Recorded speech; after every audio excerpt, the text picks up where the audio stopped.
what are some things that you might want this week to help you have a great day? They may say, we are out of spaghetti noodles, and we need spaghetti noodles to make spaghetti or pasta or to make some type of craft. I think it's important that you're asking them and including them in their summer fun. When summer boredom starts to set in, and it will, and the kids are beginning to get restless, it's time to find something new for them to do or try. But what? K-State Research and Extension has some ideas. In a series of publications called Suddenly in Charge, Extension family and consumer science agents have created a resource that parents and caregivers can turn to for quick recipes and activities. On today's Sound Living, activities to keep kids active, entertained, and engaged. Sound Living is a weekly public affairs program produced by Research and Extension at Kansas State University. I'm Jeff Wickman. The publications include activities and food and recipes. Tristen Cope, the Family and Consumer Science Agent for the Chisholm Trail District, also has some ideas such as backyard camping, DIY sidewalk chalk, and making healthy summertime drinks and snacks. Tristen, as we think about things to do this summer with some of the kiddos, there are a lot of things that come to mind, and we maybe at this point have already done a lot of those things. So what are maybe some other things that we should consider? Summertime is one of my favorites, to do different activities with your family or with those that you're caring for. Something that I found has been a great resource was actually developed by here at K-State Research and Extension, and this is called the Suddenly in Charge publications. These publications are actually a series of 11 different resources and then 2 home safety or caregiver resources that gives you a whole lot of activities, snacks, and different recipes for the summer. It's a perfect thing to get you started. What are some of the things that maybe we could do that we haven't really thought about in the past? So some of these activities, they can range with the Suddenly in Charge. They range anywhere from water safety, which is perfect from the summer, to mental health, and even pet safety. One of my favorite activities, though, that comes from the mental health series. And this one is a perfect activity to do when it's a rainy day or even when it's super scorching hot out like what it is today. So this activity is called the Calm Down Jar. And the Calm Down Jar is magical for creating that summer essence when you can kind of sink down in right before you want to relax or hang out, maybe watch a movie. So the Calm Down Jar, it's super easy. You find a jar that you have. It might be a mason jar. It might be repurposing a pasta jar or a peanut butter jar. And you're going to fill that 3/4 the way up with water. Then you're going to add in some clear glue or some type of thick liquid. It could also be like corn syrup. That would be a good liquid to add as well. You're going to add in some fun things then. It might be some paint. It might be some glitter, some sequins. Maybe it's buttons. Whatever you have on hand in your house. And then you get to add in some color if you'd like. So if you drop some food coloring, if you don't use the paint, then all you're doing is gluing that bottle lid on or taping it on, and then you get to shake it. And then as the shimmers fade down from your glitter or your buttons fade down, that's your sense of calming that you get to experience.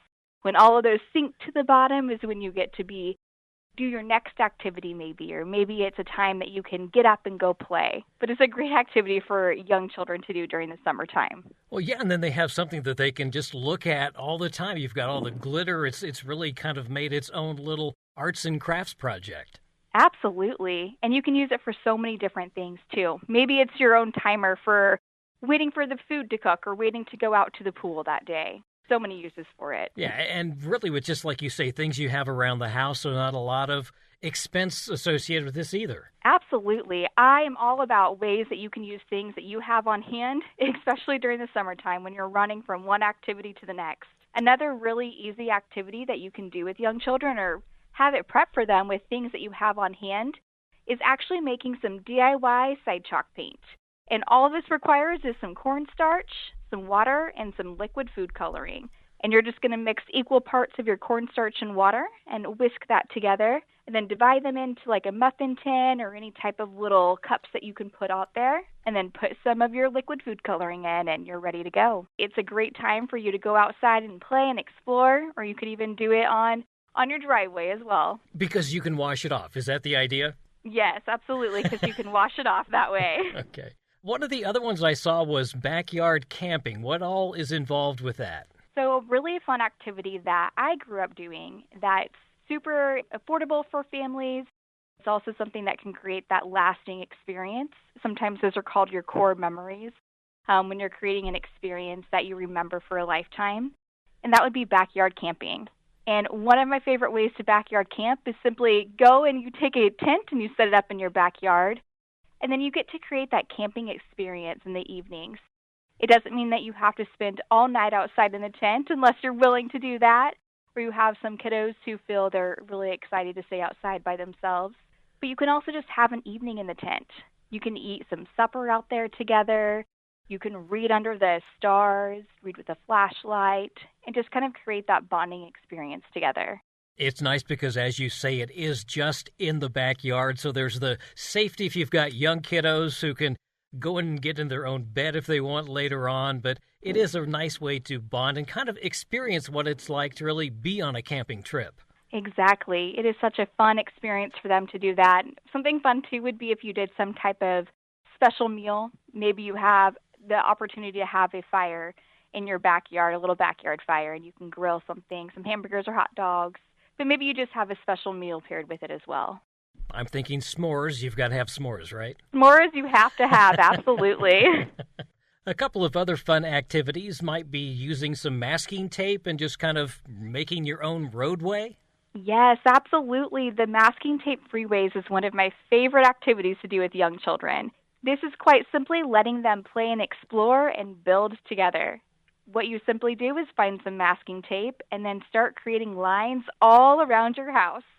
This could be lines that go up on the couch and then come back down across the floor, across the kitchen, and you make little miniature roads, a miniature freeway, if you will. Then you get to take all of your different toys that you have, whether it's Hot Wheels, big cars, little cars, trucks, and push them all across that freeway. You can also use that freeway, too, just to kind of play games with, right? I'm thinking that you could probably use this to play what we used to call hopscotch or something like that. You could make some other activities out of that roadway. You absolutely could. The possibilities with using that masking tape would be endless. It could even be kind of like a follow the leader or a Simon Says, where you would have to stay on course and then try to not fall off course. I think there could be a lot of activities and just your imaginary play that comes with that tape and that experience. I know one of the things that my kids always enjoyed doing was grabbing what they could and building their own indoor fort. Building forts is one of my favorite activities to do. I love the magic that happens when you put together your traditional fort. This could be, of course, with your chairs. Maybe it's with furniture. Maybe it's part of the bed and part of the table. And then just being able to put blankets over it. And then pillows all inside. You make it all cozy and comfy. You bring a lantern in there or a flashlight if you have one. Something I think that could be really fun, too, is even making constellations and being able to put little holes onto a piece of paper and then trying to shine them with the flashlight. The opportunities are endless there when you're looking at different things to make your pillow fort or your traditional fort exciting. You mentioned reading books as one thing that you could do out in the tent, but again, that's something that you can do any time of the day. It's just a matter of sometimes reading your favorite book over and over, but there's an opportunity here to really expand what you're reading. You absolutely can expand what you're reading, especially when you have a time where you're cozy and you're comfy and it's that intimate setting. Reading with young children is one of the most foundational things that you can do as a parent, or as a caregiver, too, who would be watching young children during the summer. I think when you have those experiences, whether it's outside in a tent or under a tree during the summertime, or even inside during your pillow fort, I think those are a great time and place that you can have that magical moment and be really engaged in reading with your child. We talked about s'mores as part of the camping trip, but there's probably some other more nutritional snacks and things that we could talk about. What are some of the food ideas that you have? Something that I love to do and to introduce during the summer is making more of your cold food items.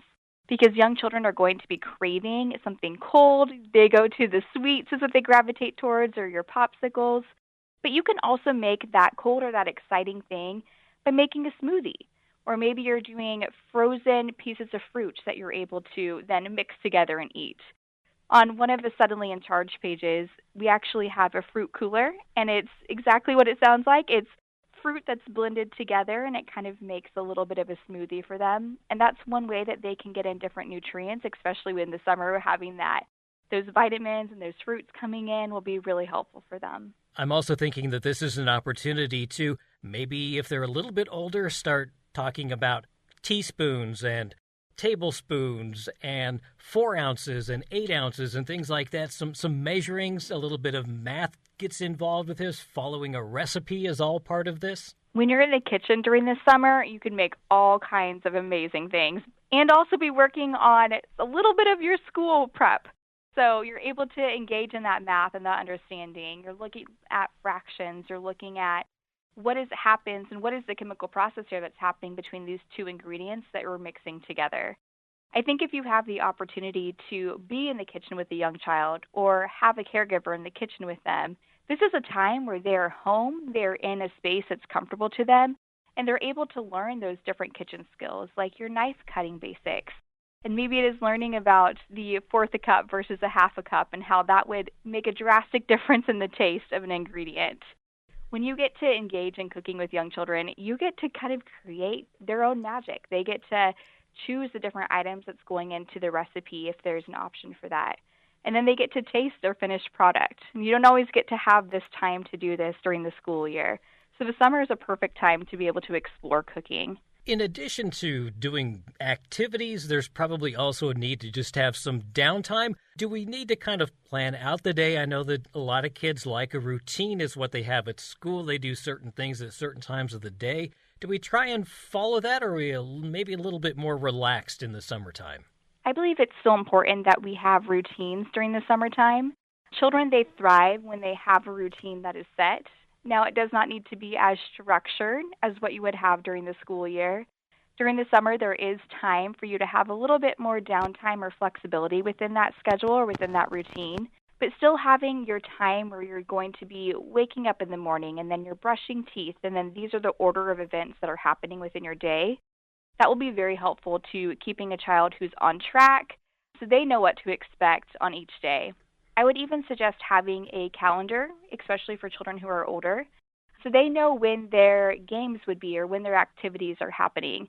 So they can expect, hey, I need to come back from the pool earlier today because I have a baseball game or I have this event happening. So being able to provide them with some type of routine that they're able to follow along with will also be beneficial for your summer as a whole. The kiddos are probably going to hate me for asking this, but I'm going to ask it anyway. What do we recommend maybe in terms of screen time? So in screen time, I know it's summer, but we still want to keep that to a minimum. When we're looking at that, especially for younger children, we want to have them have less screen time available as what you would for older children.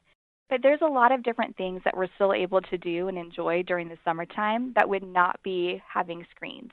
So some of that could be the reading that takes over, could be listening to music and dancing as well, right? Absolutely. There are so many opportunities. You can make obstacle courses, you can do all kinds of different crafts and activities throughout the summer. I would imagine if you ask the kids what they'd like to do, they can probably come up with some unique ideas on their own too, so maybe giving them some input as to what you're going to do. I think it's a fantastic idea to ask the children, especially when you're looking at a week, what are some things that you might want this week to help you have a great day? They may say, we are out of spaghetti noodles, and we need spaghetti noodles to make spaghetti or pasta or to make some type of craft. I think it's important that you're asking them and including them in their summer fun. This is a great series, and it sounds like something that would be really helpful for people who babysit and people who are actual caregivers. Where can they find all of that information? You can find the Suddenly in Charge publications by going to the KSRE bookstore and then searching for Suddenly in Charge. That's Tristen Cope, the Family and Consumer Science Agent for the Chisholm Trail District, with ideas for keeping kids active, entertained, and engaged this summer. All of the Suddenly in Charge publications are available at county and district extension offices and online at bookstore.ksre.ksu.edu. Sound Living is a weekly public affairs program produced by Research and Extension at Kansas State University. I'm Jeff Wickman, and this is the K-State Radio Network.